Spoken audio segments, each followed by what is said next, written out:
ناظرین آداب، مورخہ 12 نومبر 2024 مطابق 9 جمادی الاول 1446 ہجری کے اودھ نامہ وائس ایڈیشن میں آپ کا خیر مقدم ہے۔ پیش خدمت ہے اودھ نامہ میں شائع خاص خبروں کی تلخیص۔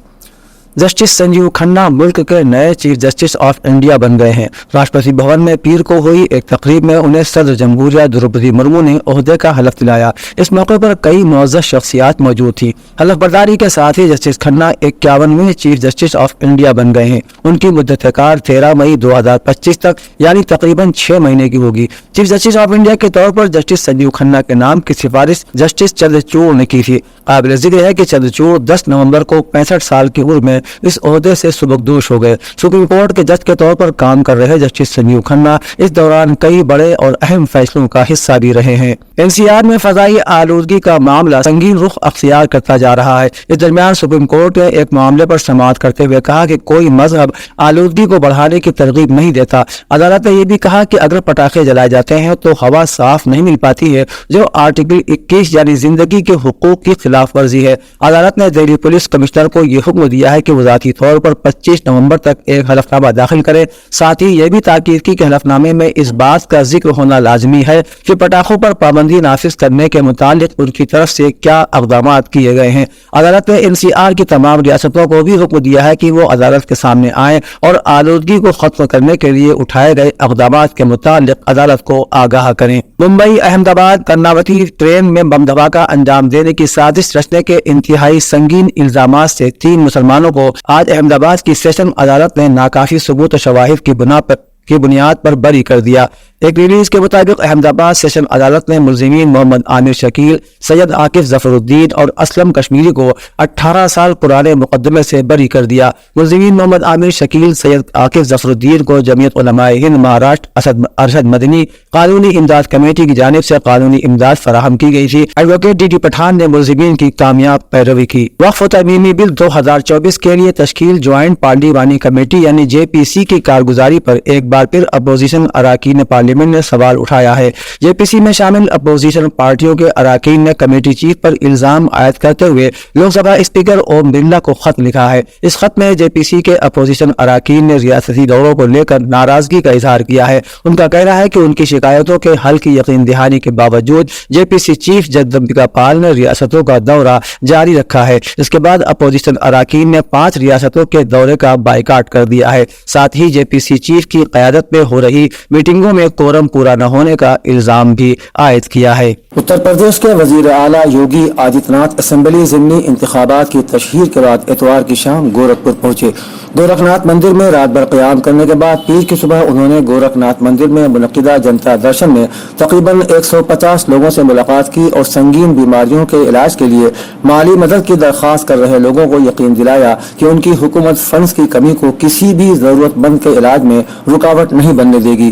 وزیر اعلیٰ نے لوگوں کو یقین دلایا کہ وہ بغیر کسی پریشانی کے بہترین اسپتال میں علاج کرائیں اور علاج پر جو بھی رقم خرچ ہوگی اس کا انتظام حکومت کرے گی۔ اس دوران CM یوگی نے افسران کو ہدایت دی کہ جن لوگوں کے پاس آیوشمان کارڈ نہیں ہے اور انہیں اپنے علاج میں مالی مدد کی ضرورت ہے، ان کے تخمینے کا عمل جلد از جلد مکمل کر کے حکومت کو فراہم کیا جائے۔ اردو ہندی روزنامہ اودھ نامہ کے بانی وقار رضوی کو حسین آباد میں رئیس منزل میں لگائے گئے میڈیکل کیمپ میں خراج عقیدت پیش کیا گیا۔ کیمپ میں ڈاکٹر رانو سنگھ مہمان خصوصی کے طور پر اور جمال احمد چارٹرڈ اکاؤنٹنٹ اور تقدیس فاطمہ چیئرپرسن اودھ نامہ موجود تھے۔ کیمپ میں تقریباً 305 مریضوں کا مفت معائنہ کیا گیا اور انہیں مناسب دوائیں بھی فراہم کرائی گئیں۔ مہمان خصوصی ڈاکٹر رانو سنگھ نے کہا کہ اس طرح کے میڈیکل کیمپ لوگوں کے لیے بہت مفید ہیں۔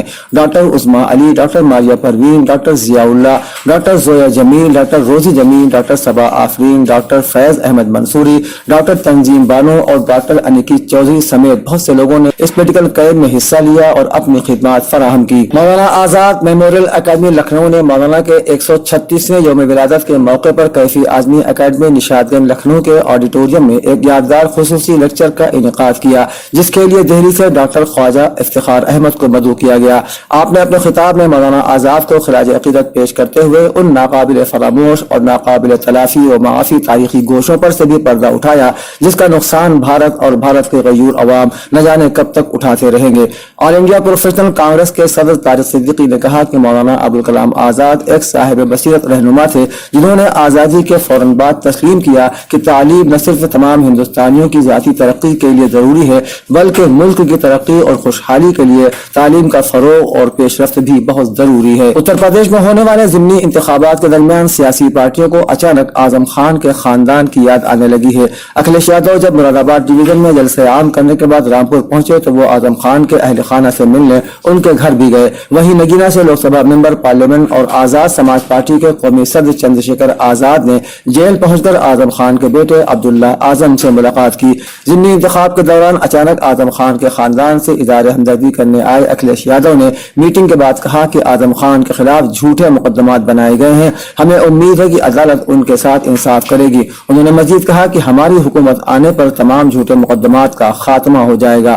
ہر سال 11 نومبر کو مولانا ابوالکلام آزاد کے یوم پیدائش پر ان کے اعزاز میں قومی یوم تعلیم منایا جاتا ہے۔ Maulana Azad national Urdu university Lucknow campus کے زیر اہتمام یوم آزاد یوم تعلیم منایا گیا۔ اس سال پروگرام کا موضوع مولانا آزاد کے ادبی و صحافتی کارنامے تھا۔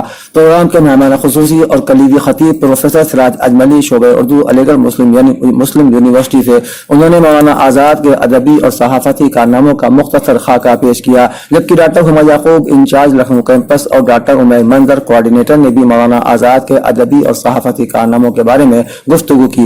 پروگرام کے کنوینر ڈاکٹر ریاض احمد گنائی نے ووٹ آف تھینک کے ساتھ پروگرام کا اختتام کیا۔ اودنامہ میں شائع جہانما خبروں کے مطابق اسرائیلی وزیر اعظم بنجامن نیتن یاہو نے اتوار کو کہا کہ ستمبر میں حزب اللہ پر پیجرز حملوں کی منظوری انہوں نے ہی دی تھی۔ اس حملے میں تقریباً 40 افراد کی موت اور 3000 کے قریب زخمی ہوئے تھے۔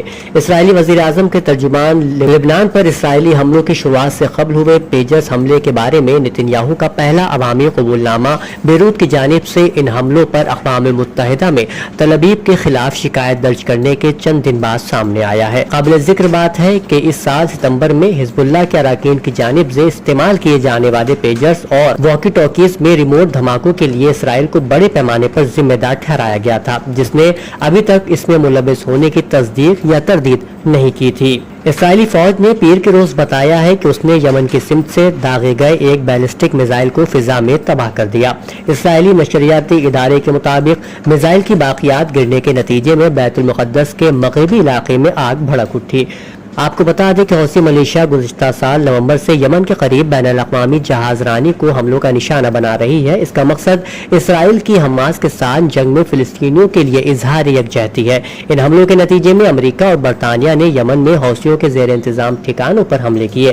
اس کے سبب عالمی تجارت معطل ہو گئی کیونکہ جہازوں کے مالکان نے اپنے جہازوں کا رخ بحیرہ احمر اور نہر سوئزر سے دور موڑ دیا تاکہ وہ جنوبی افریقہ کی جانب سفر میں زیادہ طویل راستہ اختیار کر سکے۔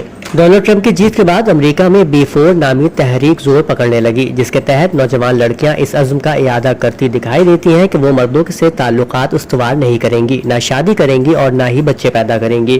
امریکی نشریاتی ادارے CNN کے مطابق ڈونلڈ ٹرمپ کی جیت کے بعد فوری طور پر امریکہ بھر کی نوجوان لڑکیاں سوشل میڈیا پلیٹ فارمز پر B4 تحریک پر بات کرتی دکھائی دی۔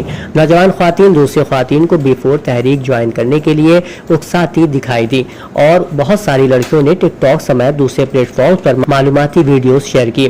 امریکہ کی خواتین ووٹرز کا دعویٰ ہے کہ امریکہ کے مرد ووٹرز نے ڈونلڈ ٹرمپ کو جیتنے میں مدد دی، اس لیے اب مردوں کے ساتھ نہ دوستی رکھی جائے گی، نہ جنسی تعلقات قائم کیے جائیں گے، نہ ان سے شادی کی جائے گی اور نہ ہی بچے پیدا کیے جائیں گے۔ شادی شدہ خواتین نے کہا کہ وہ مردوں کی سرپرستی میں چلنے والے کاروبار کا بائیکاٹ کریں گی، وہاں ملازمت نہیں کریں گی۔ ایران کی مسلح افواج کے شعبہ تعلقات عامہ کے حوالے سے ارنا کی رپورٹ کے مطابق سعودی مسلح افواج کے chief of general staff general Fayyad bin Hamid Ruwaili نے تہران میں ایرانی مسلح افواج کے chief of general staff major general Mohammad Bagheri سے ملاقات اور گفتگو کی۔ اس موقع پر گفتگو کرتے ہوئے میجر جنرل محمد باقری کا کہنا تھا کہ مشترکہ اقدار اور توانائیوں کے پیش نظر دونوں ملکوں کی مسلح افواج کے درمیان تعاون کے فروغ